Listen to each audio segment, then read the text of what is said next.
नमस्कार बच्चों, Isha classes online education में आपका एक बार फिर से स्वागत है। देखिए बच्चों, 9th क्लास की हिंदी की क्लास जो है आरंभ हो गई है। इससे पहले वाला जो वीडियो था उसके अंदर हम लोगों ने हिंदी साहित्य की कौन कौन सी विधाएं होती हैं, भाषा और बोली में क्या अंतर होता है और हमारे व्याकरण के कौन कौन से टॉपिक हैं, इनके बारे में हम लोगों ने विस्तार से चर्चा की थी। अगर आप लोगों ने वो पिछले वीडियो नहीं देखे हैं तो एक बार वो वीडियो ज़रूर देख लीजिए ताकि आप लोगों को ये आगे की बातें अच्छे से समझ में आ सके। देखिए बच्चों, आज से हम लोग जो गद्य भाग है उस गद्य भाग का फर्स्ट चैप्टर है दो बैलों की कथा, मुंशी प्रेमचंद जी के द्वारा लिखा गया है। इसे हम लोग आरंभ करने जा रहे हैं। ठीक है, तो ये जो पहला पार्ट है आप लोगों को दो बैलों की कथा, ठीक है, पार्ट नंबर 1 है दो बैलों की कथा। दो बैलों की कथा, ये जो पाठ हम लोग पढ़ने जा रहे हैं और ये क्या है, कहानी है ये, ठीक है। और इसके जो लेखक हैं वो कौन हैं, वो प्रेमचंद जी हैं। कौन हैं? प्रेमचंद जी हैं। तो देखिए बच्चों, हम लोग जब भी ये पढ़ेंगे तो मैंने आपको ये बता दिया था कि भाई साहित्य की कौन सी विधाएं हैं। तो देखिए कहानी है, नाटक है, संस्मरण है या रेखा चित्र है, इस तरह के हम लोगों ने बात की थी। तो देखिए बच्चों, अभी चूंकि आप 9th क्लास में हो, जब आप 10th क्लास में आओगे या 11th क्लास में आओगे तो कई राइटर जो हैं रिपीट होंगे आप लोगों के सामने, आपको फिर से पढ़ने पड़ेंगे। तो इसलिए आप लोग ये ध्यान रखिएगा बच्चों कि हम अभी इस तरीके से जो ये राइटर हैं, लेखक परिचय हैं, इनको इतने अच्छे से याद कर लें कि आगे चल करके हमें किसी तरह की कोई परेशानी ना हो। तो देखिए, सबसे पहले हम लोग प्रेमचंद जी का जीवन परिचय याद करेंगे। प्रेमचंद जी का जीवन परिचय। अब देखिए, जीवन परिचय याद कर रहे हैं तो इसको याद करने का तरीका भी रहेगा बच्चों। क्या रहेगा कि पहले मैं आप लोगों को कुछ डेटा बताऊंगा कि ये हिंदी साहित्य में किस नाम से जाने जाते हैं, इनका जन्म कब हुआ, इनका मूल नाम क्या है, ठीक है। तो ये थोड़ी थोड़ी चीज़ें जो है आपके माइंड में आ जाएंगी, तो उसके बाद में आपको जो है याद करने में भी आसानी रहेगी, सीखने में भी आसानी रहेगी। तो सबसे पहली जो लाइन आपके दिमाग में आनी चाहिए कि ये हिंदी साहित्य के अंदर कहानी और उपन्यास विधा को विकास करने वाले प्रमुख लेखक के रूप में इनका जो नाम है वो आता है। क्या नाम आता है कि इन्होंने हिंदी साहित्य के इतिहास में कहानी और उपन्यास विधा के विकास में प्रेमचंद जी का जो स्थान है वो श्रेष्ठ है। तो ये लाइन हम लोग लिख सकते हैं कि हिंदी साहित्य में कहानी एवं उपन्यास विधा का विकास करने में मुंशी प्रेमचंद जी का श्रेष्ठ या सर्वश्रेष्ठ स्थान है। ठीक है, ये एक लाइन होगी कि भाई हिंदी साहित्य के अंदर जो कहानी और जो उपन्यास विधा है उनका विकास करने में मुंशी प्रेमचंद जी का सर्वश्रेष्ठ स्थान है। एक अपने आप में ही उनकी एक अलग पहचान है। अगर हम बात करें इनके जन्म के बारे में, इनका जन्म सन 1880 ईस्वी में उत्तर प्रदेश के बनारस, ठीक है, बनारस के लमही गांव में हुआ था। अब देखिए, आपको लिखने में भी आसानी रहेगी। भाई इनका जन्म जो है सन 1880 ईस्वी के अंदर उत्तर प्रदेश के बनारस जिले के लमही नामक गांव के अंदर क्या हुआ था, इनका जन्म हुआ था। लेकिन बच्चों, इनके जीवन के अंदर क्या दिक्कत थी कि इनका जीवन जो आरंभिक जीवन है वो दुख में और कष्टों में व्यतीत हुआ था, क्योंकि ये जब छोटी सी आयु में थे तभी इनके पिताजी का क्या हो गया था, देहांत हो गया था। घर की सारी जिम्मेदारी इनके ऊपर आ गई थी। जैसे तैसे करके इन्होंने आरंभिक शिक्षा प्राप्त करी और उन्होंने केवल बीए तक की शिक्षा प्राप्त करी, यानी कि इन्होंने केवल ग्रेजुएशन ही किया था। ठीक है, तो आप लोग ये भी ध्यान रख सकते हैं भाई इनका जन्म 1880 के अंदर हो गया, उत्तर प्रदेश के अंदर हुआ। उत्तर प्रदेश के अंदर बनारस जिला है और बनारस जिले के अंदर लमही नामक गांव में इनका क्या हुआ, जन्म हुआ। अगर हम बात करें भाई इनका मूल नाम, तो इनका जो मूल नाम है, इनका जो मूल नाम है वो धनपत राय था। क्या नाम था, धनपत राय था। ठीक है ना, ये धनपत राय जो है इनका मूल नाम था, लेकिन बाद में ये प्रेमचंद के नाम से लिखने लगे थे। ठीक है, प्रेमचंद था। ये आरंभ में उर्दू में नवाब राय के नाम से लेखन कार्य करते थे, यानी कि नाम से लिखते थे। तो ये भी आपको ध्यान रह जाएगी। यानी कि आरंभ में ये हिंदी में कविताएं नहीं लिखते थे, कहानियां नहीं लिखते थे, ये आरंभ में नवाब राय के नाम से लिखते थे। किस नाम से लिखते थे, नवाब राय के नाम से लिखते थे। ठीक है ना, लेकिन बाद में ये हिंदी में जब लिखने लगे तो ये प्रेमचंद जी के नाम से लिखने लगे। तो इतनी सी चीज़ वापिस से दिमाग में लाइए बच्चों, हम लोग बिल्कुल आराम से आहिस्ता से इन चीज़ों को पढ़ने की कोशिश करेंगे ताकि कोई भी बात जो है हमसे मिस ना हो। तो सबसे पहले हम लोगों ने बात करा कि भाई हिंदी साहित्य के अंदर जो कहानी और उपन्यास, ये जो दो साहित्य की विधाएं हैं, इनको विकसित करने में या इनका विकास करने में सबसे महत्वपूर्ण योगदान किसने दिया, मुंशी प्रेमचंद जी ने दिया। और अगर हम बात करें भाई इनका जन्म कब हुआ, तो इनका जन्म जो है 1880 ईस्वी के अंदर हुआ। उत्तर प्रदेश के बनारस जिले के लमही नामक गांव में हुआ था और इनका मूल नाम जो था धनपत राय था। ये आरंभ में उर्दू में नवाब राय के नाम से लिखते थे। किस नाम से लिखते थे, नवाब राय के नाम से लिखते थे। इन्होंने आरंभिक शिक्षा लेने के बाद जैसे तैसे इन्होंने बीए तक की शिक्षा प्राप्त करी। तो आप लोग ये भी कह सकते हैं कि इन्होंने आरंभिक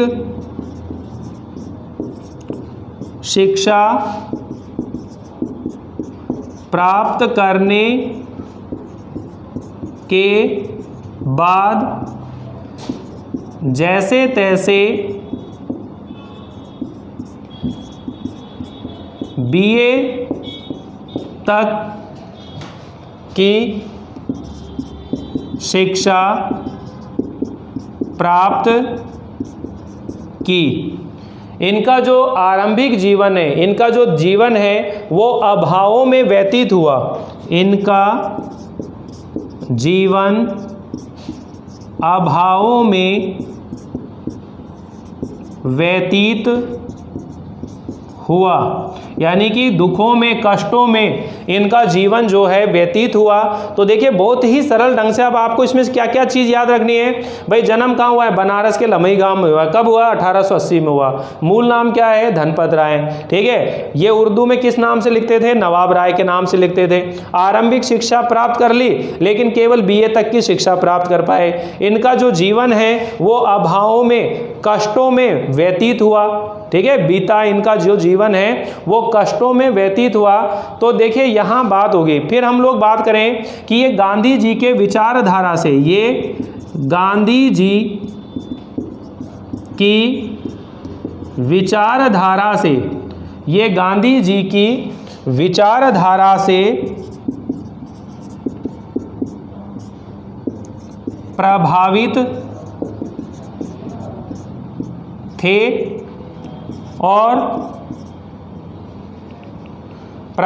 थे और इन्होंने असहयोग आंदोलन में भी भाग लिया। यानी कि ये सरकारी नौकरी में थे, लेकिन सरकारी नौकरी को त्याग कर और गांधी जी के कहने पर इन्होंने असहयोग आंदोलन में अपनी एक सक्रिय भूमिका निभाई। ठीक है ना, तो आप ये भी कह सकते हैं कि इन्होंने देश की स्वतंत्रता के लिए सरकारी नौकरी को त्याग कर असहयोग आंदोलन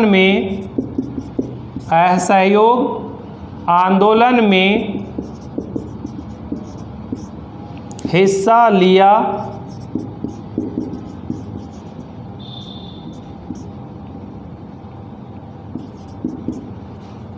और जेल भी जाना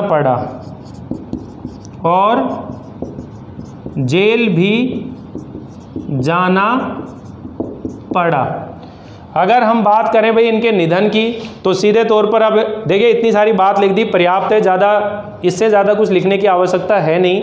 फिर हम लोग इनके जो रचनाएं हैं उनके बारे में बात कर लेंगे।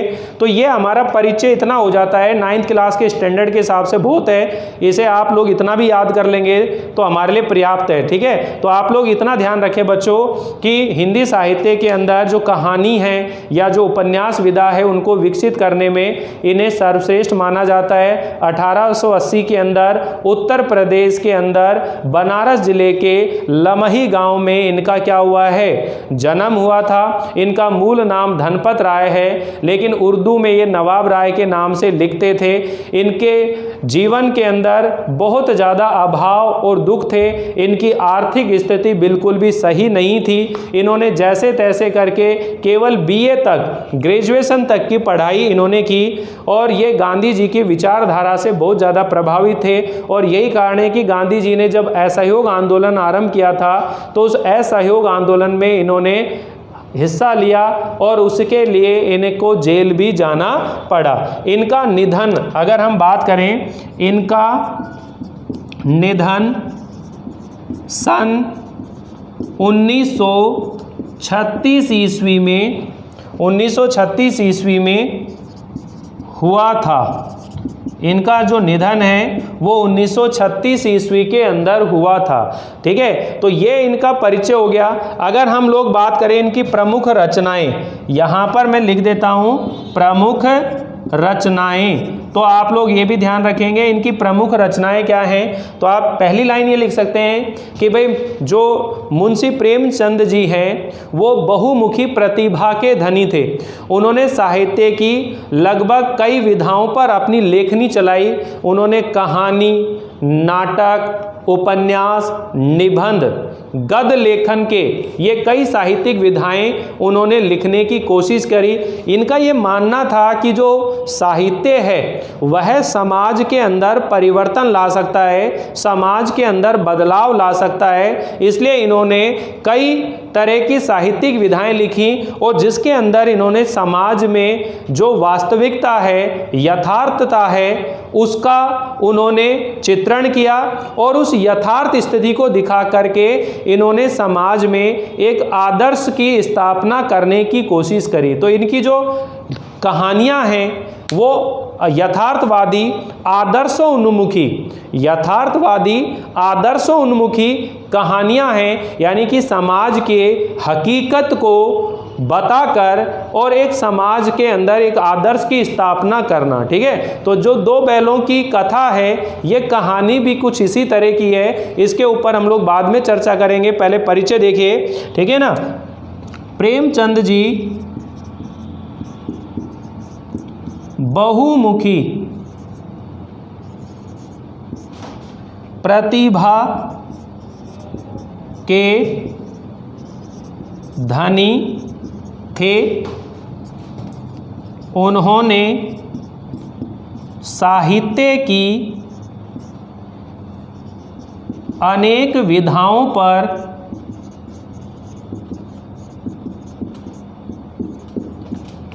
अपनी लेखनी चलाई।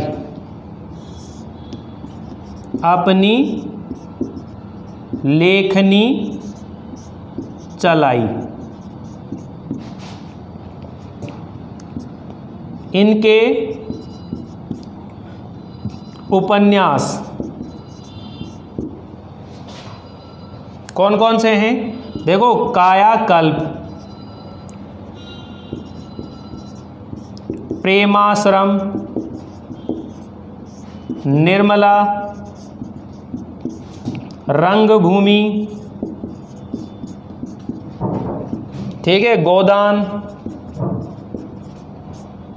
गबन, निर्मला, रंगभूमि, गोदान, गबन, कायाकल्प, ये इनके उपन्यास हो गए। ठीक है, इसके अलावा कर्मभूमि भी एक उपन्यास है, इतना भी आप लोग ध्यान रख लेंगे तो बहुत रहेगा।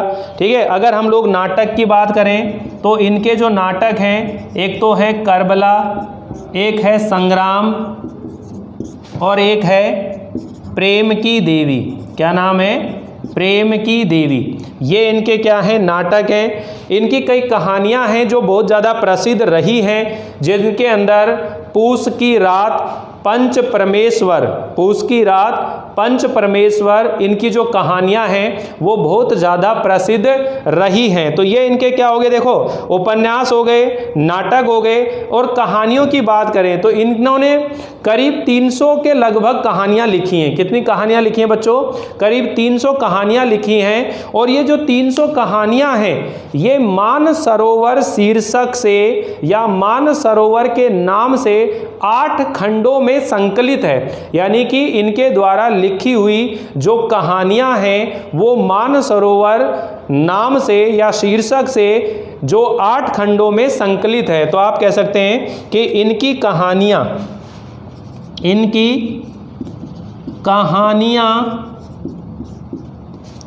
मानसरोवर नाम से 8 खंडों में संकलित है। 8 खंडों में संकलित है। तो इतनी सी चीज़ ध्यान रखेंगे। ये इनका पूरा परिचय हो गया। यही आप लोग अगर याद कर लेंगे तो मैं आप लोगों को विश्वास दिला रहा हूँ कि बहुत चीज़ है ये।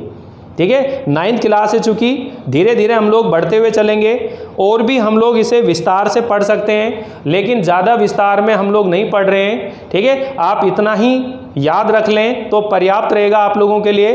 तो एक बार आप लोग इसका स्क्रीनशॉट ले लीजिए, फिर मैं आप लोगों को इस कहानी के बारे में कुछ बातें बताता हूँ, लेकिन उससे पहले कहानी के जो तत्व होते हैं वो आपको समझ में आने चाहिए।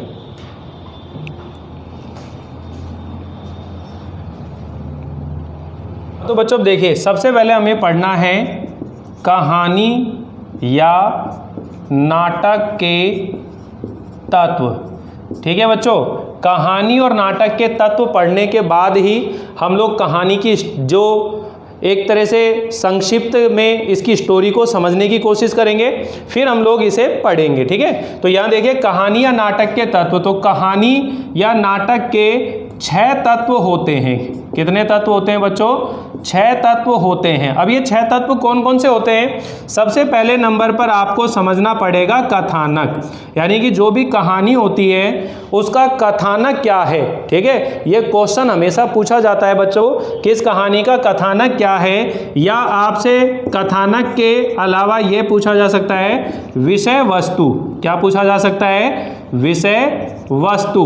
तो आपको ये मालूम होनी चाहिए। दूसरे नंबर पर हम लोग बात कर रहे हैं कथानक और विषय वस्तु के बाद में एक होता है देश काल। क्या चीज़ होती है? देश काल। इसी को हम लोग बोलते हैं वातावरण। क्या बोलते हैं? वातावरण। तीसरे नंबर पर जो बात होती है वह होती है पात्र या फिर चरित्र चित्रण। पात्र या चरित्र चित्रण। और चौथे नंबर की अगर हम लोग बात करें तो वह होती है वेशभूषा। क्या चीज़ होती है बच्चों? वेशभूषा। और 5वें नंबर पर अगर हम लोग बात करें तो वह होती है भाषा शैली। क्या चीज़ होती है? भाषा शैली। और 6ठे नंबर पर अगर हम बात करें तो वह होता है उद्देश्य। यानी कि कोई भी कहानी लिखी जाती है या कोई भी नाटक लिखा जाता है तो उसका कोई ना कोई उद्देश्य अवश्य होता है। बिना उद्देश्य के कभी भी जीवन में कोई काम नहीं होता है। तो देखिए बच्चों, यहाँ हम लोग इस कहानी को पढ़ने की कोशिश करेंगे, लेकिन ये जो 6 तत्व दिखाई दे रहे हैं बच्चों, इन 6 तत्वों के आधार पर ही किसी चैप्टर को आप लोग अच्छे से समझ सकते हो कि भाई कहानी लिखी गई है तो उसमें सबसे पहले आपको कथानक ढूंढना आना चाहिए। कथानक क्या होता है बच्चों? कि जिस विषय के ऊपर, जिस प्रसंग को लेकर के और कहानी रची जाती है, जिस विषय को या जिस प्रसंग को लेकर के कहानी जो है रची जाती है, वह क्या कहलाता है? प्रसंग कहलाता है, यानी कि वह विषय वस्तु कहलाती है। यानी कि यहाँ जब हम दो बैलों की कथा पढ़ेंगे तो यहाँ झुरी के जो दो बैल थे, हीरा और मोती, ठीक है ना, वो किस तरह आपस में प्रेम करते हैं और किस तरह से उन्हें जो है झोरी अपने रिश्तेदार के घर छोड़ आता है, लेकिन फिर भी वह वहाँ से वापस आ जाते हैं। तो ये तो स्टोरी होती है जैसे मैं सुना रहा हूँ, लेकिन कथानक क्या होता है कि इस कहानी के माध्यम से वो क्या कहना चाह रहे हैं, किस विषय के ऊपर चर्चा करना चाह रहे हैं, समझ में है ना। तो वह क्या चीज़ होती है बच्चों?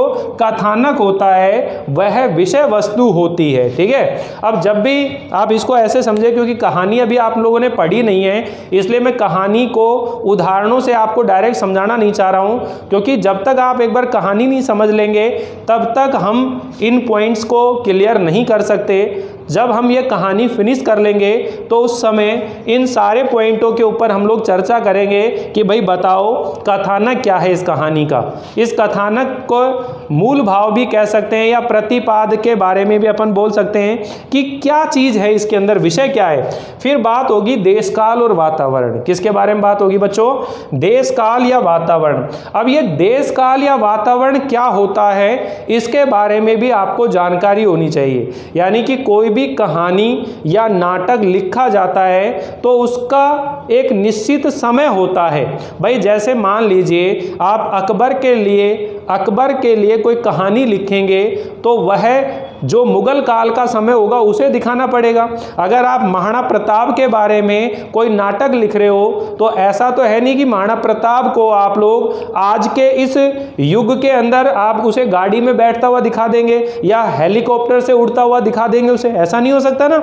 देश काल का मतलब है कि जो कहानी रच रहे हैं, जो कथानक आपने लिया है, वो किस समय का है, किस स्थान का है, आप यूं कह सकते हो। तो वह क्या होता है? उसका देश काल होता है, उसका वातावरण होता है। तो जब हम कहानी पढ़ते हैं तो उस कहानी के अंदर दृश्य चलते हैं, सीन चलते हैं। आपको वो दृश्य समझने हैं, वो सीन समझने हैं। अगर वो चीज़ें समझ में आ जाती है तो फिर स्टोरी समझ में आ जाती है। फिर आता है पात्र और चरित्र चित्रण, कि जो भी कहानी होती है या जो भी नाटक होता है उसमें पात्र होंगे, उसमें क्या होंगे? पात्र होंगे। और जब आपसे सवाल पूछा जाएगा तो उनमें से किसी भी पात्र के चरित्र की विशेषताएं पूछी जाती हैं कि इसमें ये जो पात्र है इसके चरित्र की विशेषता बताइए, चारित्रिक विशेषताएं बताइए, समझ में है ना। तो पात्र और चरित्र चित्रण ये क्या होता है बच्चों? इसके अंदर दो तरह के पात्र मिलेंगे आप लोगों को। एक ऐसे पात्र मिलते हैं कहानी और नाटक में जो प्रत्यक्ष रूप से दिखाई देते हैं, और जो डायलॉग बोलते हुए नजर आते हैं हमको। एक ऐसे पात्र होते हैं जो कहानी में होते तो हैं लेकिन वो डायलॉग नहीं बोलते हैं, बल्कि उनका केवल नाम भर आता है। क्या नाम आता है? उनका नाम लिया जाता है केवल। यानी कि दो पात्र बात कर रहे हैं, उनमें से कोई पात्र जो है किसी का नाम ले लेगा, फलाना सिंह आज नहीं आए, तो वो वहाँ है नहीं कहानी में, लेकिन उसका जिक्र होता है। उसका क्या होता है? जिक्र जरूर होता है, उसकी बात जरूर होती है। तो वो पात्र और चरित्र चित्रण की बात होगी। फिर आती है वेशभूषा। भाई जैसा देश काल होगा, वातावरण होगा, जिस तरह के पात्र होंगे, वो वेशभूषा भी उसी तरह की पहनी जाती है। मान लीजिए हम लोग अमृतसर, चंडीगढ़, पंजाब का कोई कहानी लिख रहे हैं और वहाँ के किसी गांव के स्टोरी बता रहे हैं, तो वो वेशभूषा भी जो है पंजाबियों जैसी पहनेंगे। अगर हम महाराणा प्रताप के बारे में नाटक लिख रहे हैं तो उनकी वेशभूषा उसी समय की होगी। अगर हम चंद्रगुप्त मौर्य के बारे में लिखेंगे तो वो गुप्तकालीन जो परिवेश था उसी के अनुसार वेशभूषा पहनी जाएगी। समझ में नहीं आई? तो ये वेशभूषा के बारे में। फिर आती है बच्चों भाषा शैली। क्या चीज़ होती है? भाषा शैली। अब ये भाषा शैली दो तरह से होती है। एक तो कहानीकार होता है जिसने अपनी कहानी को लिखने के लिए किस तरह की भाषा का प्रयोग किया है। तो इसके अंदर जनरली हम लोग बात करते हैं कि भाई भाषा सरल है, सुबोध है, प्रवाहमयी है। इसमें शब्दों का प्रयोग भावानुकूल किया है, इस तरह अपन बात करते हैं। एक भाषा शैली जो होती है ये देश काल है, इसमें जो पात्र हैं वो किस तरह की भाषा बोल रहे होंगे। तो जिस तरह में जिस समय का वातावरण होता है, जो पात्र होते हैं उसी समय की जो भाषा शैली है उसका इस्तेमाल करते हैं, उसको बोलते हैं। फिर नेक्स्ट है 6 नंबर पे, वह होता है बच्चों उद्देश्य। यानी कि कोई भी कहानी जो होती है उसका कोई ना कोई उद्देश्य जरूर होता है। भाई कहानी जो लिख रहे हैं तो लिखने का कोई ना कोई तो उद्देश्य जरूर होगा ना, क्योंकि बिना उद्देश्य के कोई काम नहीं होता। अभी मैं मान लो आप लोगों को पढ़ा रहा हूँ तो मेरे पढ़ाने का भी आपको उद्देश्य मालूम होना चाहिए। आप पढ़ रहे हो तो आपके पढ़ने का भी उद्देश्य होना चाहिए। यानी कि बिना उद्देश्य के जीवन में कभी भी कोई काम नहीं होता है, बिना उद्देश्य के कभी कोई काम नहीं होता है। तो हर काम का कोई ना कोई क्या होता है, उद्देश्य जरूर होता है। समझ में आई बच्चों। तो यहाँ पर ये कहानी और नाटक के जो 6 तत्व हैं मैंने आप लोगों को बताया, इनके बारे में हम लोग चर्चा करेंगे, अंत में दोबारा चर्चा करेंगे जब हम लोग ये कहानी पढ़ लेंगे। 2 बैलों की कथा, ठीक है। इसके अंदर एक पात्र है झूरी, जिसके 2 बैल होते हैं और उन बैलों के नाम होते हैं हीरा और मोती, और उन बैलों में आपस में कितना घनिष्ठ प्रेम होता है उसके बारे में हम लोग चर्चा करेंगे, ठीक है। तो एक बार आप लोग इस चीज़ का स्क्रीनशॉट ले लीजिए।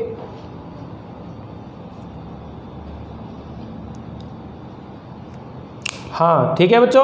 तो देखिए अभी आज के इस वीडियो के अंदर हम लोग स्टोरी को शुरू नहीं कर रहे हैं, केवल प्रेमचंद जी का जो जीवन परिचय है और ये कहानी और नाटक के जो तत्व बताए हैं इन्हीं के बारे में आपको सोचना है। समझने की कोशिश करो कि भाई ये कहानी हम लोग पढ़ने वाले हैं और हम सर से इन टॉपिक्स पे बात करेंगे। सर इस कहानी का कथानक क्या है, इसका मूल भाव क्या है, इसकी केंद्रीय जो सेंट्रल थीम है वो क्या है, ठीक है, इसमें कौन कौन से पात्र हैं, ये किस समय की घटना है। ऐसे हम लोग जब चर्चा करेंगे तब हमें वो चैप्टर अच्छे से क्लियर हो जाएगा और फिर इसके क्वेश्चन आंसर जो होंगे वो आपको ज़्यादा कठिन नहीं लगेंगे।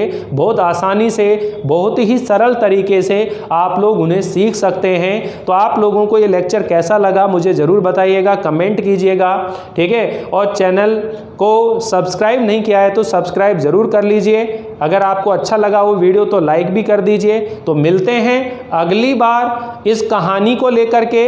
इस कहानी को पूरा ढंग से शॉर्ट में समझेंगे और फिर हम लोग इसको विस्तार से समझेंगे, इसके क्वेश्चन आंसर भी समझेंगे, ठीक है। तो जब तक के लिए आपसे अलविदा, एक बार फिर मिलते हैं आपसे, तब तक के लिए थैंक यू।